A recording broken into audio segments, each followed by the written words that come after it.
Well, hello. I don't normally get the camera in manual, but I think I warranted it just because of how beautiful everything is. Some pretty good lighting despite the clouds. This is Burke's Garden, Virginia. This is just across the street from where the conference is, and it's extremely beautiful here. You're just surrounded by, this valley and these fields, and then the mountains in the back over yonder. And I just wanted to capture some thoughts. And if you attended the conference and you're watching this, thank you. It was great to meet you. I wish I got to meet. Well, I think I met everybody, but it would be nice to get to know people a little better. But I've just got a lot going on, so I think people understand that. But it's just how I feel. It's a real busy event, and there's a lot to do. We had some great volunteers this year that were amazing, and everybody's the classes I saw were really great. We had a lot of really good food. We had the fresh lamb.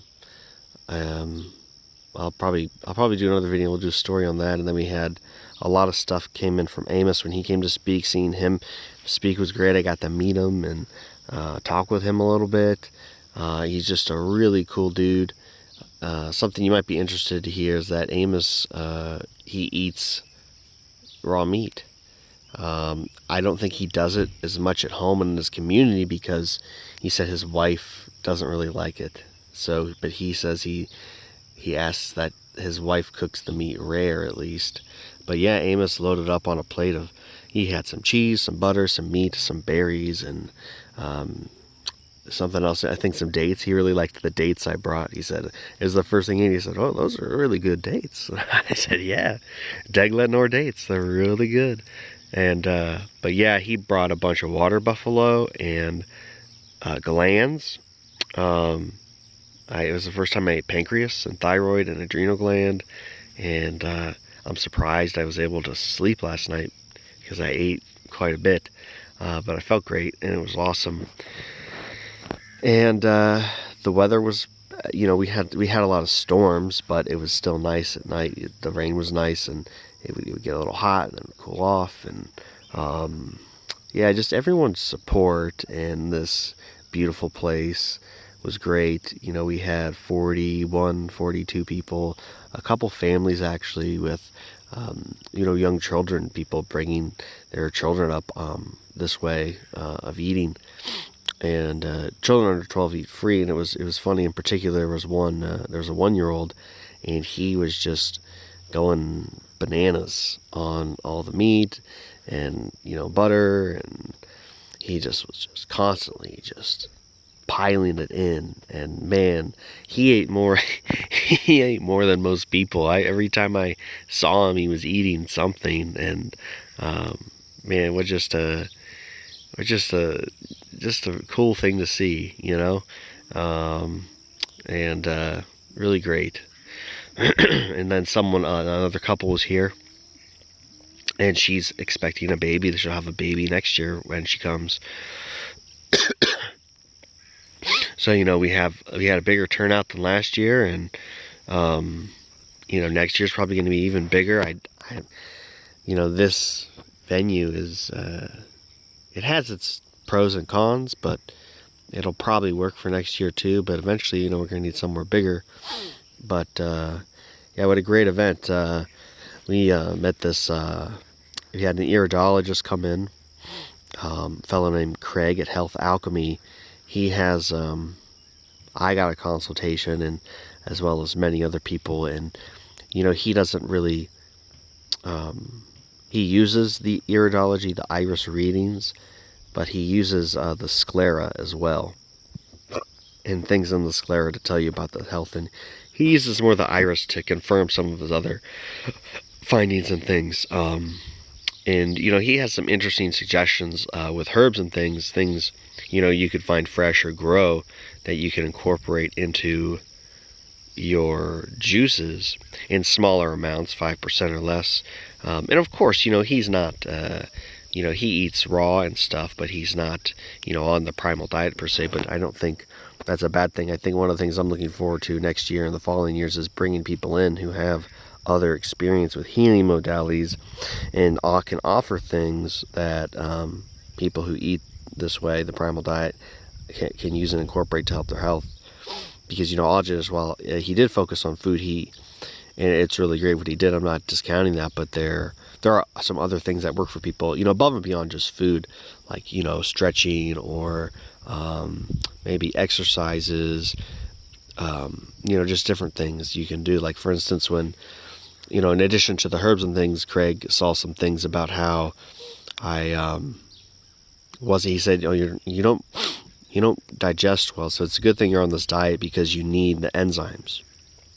But I already kind of knew this because I could never gain weight before I started to eat this way. But he said you do have a little bit of bloating and you're kind of backed up, so he just suggested that you eat your meat meals, you know, 6 ounces, and you don't try to do the big meat meals like I've been doing. So I'm going to incorporate that.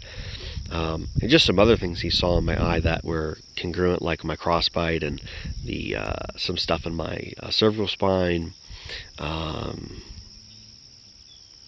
Yeah, so it was pretty great. And you know, I've got another iridology video where I do give a resources, a contact list of different iridologists around the country, around the world, and John Andrews Iridology. So you know, there's people out there who do iridology, and I think it's worthwhile. And maybe other things like, I'm going to go to an Alex chiropractor for my neck. And it's like, yeah, the Alex chiropractor doesn't do the primal diet. And maybe he doesn't even eat raw meat, but that doesn't mean, like, it's not worth doing or learning about, at least to see if you want to do it, because it can help your health. So yeah, I mean, aside from just coming and talking about the diet, we want to bring in other people to, you know, expose them to what we're doing, and maybe they can incorporate some of the things we do with what they do. So, you know, it's definitely about, like, learning, sharing, growing. We've got a lot of good feedback from people about, you know, how we can improve. It's every year we learn something new, and this year was really great. Yeah, I'm kind of rambling, and I don't see, oh, there it is, 7 minutes. So yeah, I'm kind of tired, but I've been putting in 16, 19-hour days, or a little bit more. Especially last night with the pancreas, I was really revved up. That was quite a treat. I've never had pancreas before, but yeah, we are really fortunate for this place and everybody who came out to support the conference, and everybody who will come out next year for the first time, and people who are also coming back. So we are, yeah, we're really excited about hosting this and doing this for people. It's a great time. It's a great way to come meet people. You know, I talked to some people at the conference, and they're like, yeah, you know, I don't come for the classes. Like, I don't really care about that, because, like, if you read the books and stuff, like, you already know a lot of this stuff. But we offer that for people who have questions or who are new to the diet, because there are people like that who do come. And but it's really just the people, you know, it's always like, it's just a really good group of people who come, and you meet them, you make connections, food sourcing, networking, jobs, relationships, friendships. You know, this is where it all happens in person. So I'm really grateful for that, and excited to have more of that in the future as this thing grows. So and we also talked about maybe having another event in the year, because once a year is just, it really isn't enough, and not everybody can make this time of year. So you know, we do have a lot of things that we want to do, and we're gonna do them. So yeah, I hope, if you haven't come yet, I hope to see you out there next year. And if you were here, I really appreciate your support and coming out, and hope to see you again.